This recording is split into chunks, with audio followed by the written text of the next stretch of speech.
Hyderabad Uppal international cricket stadium వద్ద మరోసారి వివాదాస్పద పరిస్థితులు చోటు చేసుకున్నాయి. ఉప్పల్ స్టేడియం వద్ద కాంగ్రెస్ సీనియర్ నేత విహెచ్ ఆందోళన చేపట్టారు. స్టేడియంలోని గేట్ నెంబర్ 6, 7ల వద్ద ఓ ప్రైవేట్ కంపెనీ గోడ నిర్మాణాన్ని చేపట్టింది.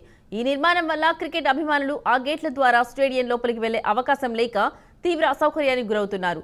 ఈ నేపథ్యంలో రంగంలోకి దిగిన మాజీ ఎంపీ విహెచ్ స్థానిక కాంగ్రెస్ కార్యకర్తలతో కలిసి గేట్ వద్ద ధర్నా చేపట్టారు. ఆ ప్రైవేట్ కంపెనీ అక్రమంగా స్థలాన్ని ఆక్రమిస్తోందని మండిపడ్డారు. పబ్లిక్ రహదారి మీద గోడలు కట్టి సామాన్య ప్రజలను, ముఖ్యంగా క్రికెట్ మ్యాచ్లకు వచ్చే అభిమానులను ఇబ్బంది పెట్టే ప్రయత్నం చేస్తున్నారని ఆగ్రహం వ్యక్తం చేశారు. జీహెచ్ఎంసీ అధికారులు వెంటనే స్పందించి ఈ గోడ నిర్మాణాన్ని వెంటనే కూల్చివేయాలని విహెచ్ డిమాండ్ చేశారు.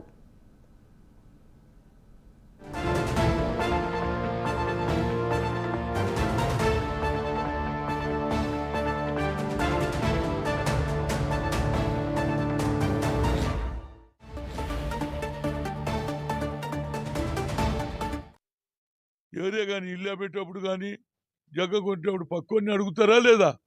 ఏమే నీకేమైనా ఎత్తిరాదా? ఏం అడగకుండా మీరు యాక్షన్ చేసి ఇప్పుడు కొట్టే మిషన్ తెప్పిస్తామంటూ ఇప్పటిదానికే తెప్పిస్తలేదు. ఇది మళ్ళీ వాడు కోర్టుకు పోయి మళ్ళీ స్టే, ఇదంతా ఎందుకు? మా ముఖ్యమంత్రి కమిట్మెంట్ కావాలన్న ఉద్దేశంతో ఈడనే కూర్చున్నా. జేసీబీ వచ్చి కూలగొట్టే వరకు నేను ఇక్కడ నుంచి పోను. దీన్ని తప్పనిసరిగా నేను అడుగుతా, అసోసియేషన్ కూడా అడుగుతా, ముఖ్యమంత్రిని కూడా అడుగుతా. వీళ్ళ దగ్గర ఉంటే వీళ్ళకే ఇవ్వండి, స్పోర్ట్స్ డెవలప్ అవుతుంది. వీళ్ళ దగ్గర ఎన్ని డబ్బులు ఇచ్చినా 3 కోట్లు 4 కోట్లు నేను ఇప్పిస్తా వీళ్ళతోటి. ఇది స్పోర్ట్స్కే కావాలనేదే నా ఉద్దేశం. మా ముఖ్యమంత్రి గారు తప్పనిసరిగా దీనికి స్పోర్ట్స్ కమిట్మెంట్ ఉన్న ముఖ్యమంత్రి కాబట్టి తప్పనిసరిగా 2026లో అథ్లెటిక్ అన్ని స్పోర్ట్స్ ఇక్కడ చేస్తా అని 100 కోట్లు కేంద్ర ప్రభుత్వాన్ని అడిగొచ్చాడు. కాబట్టి ఈ భూమి రాజీవ్ గాంధీ క్రికెట్ స్టేడియం లోపలనే రావాలి.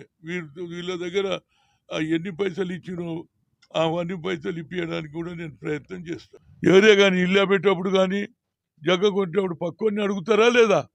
ఏమే నీకేమైనా ఎత్తిరాదా? ఏం అడగకుండా మీరు యాక్షన్ చేసి ఇప్పుడు కొట్టే మిషన్ తెప్పిస్తామంటూ ఇప్పటిదానికే తెప్పిస్తలేదు. ఇది మళ్ళీ వాడు కోర్టుకు పోయి మళ్ళీ స్టే, ఇదంతా ఎందుకు? మా ముఖ్యమంత్రి కమిట్మెంట్ కావాలన్న ఉద్దేశంతో ఈడనే కూర్చున్నా. జేసీబీ వచ్చి కూలగొట్టే వరకు నేను ఇక్కడ నుంచి పోను. దీన్ని తప్పనిసరిగా నేను అడుగుతా, అసోసియేషన్ కూడా అడుగుతా, ముఖ్యమంత్రిని కూడా అడుగుతా. వీళ్ళ దగ్గర ఉంటే వీళ్ళకే ఇవ్వండి, స్పోర్ట్స్ డెవలప్ అవుతుంది.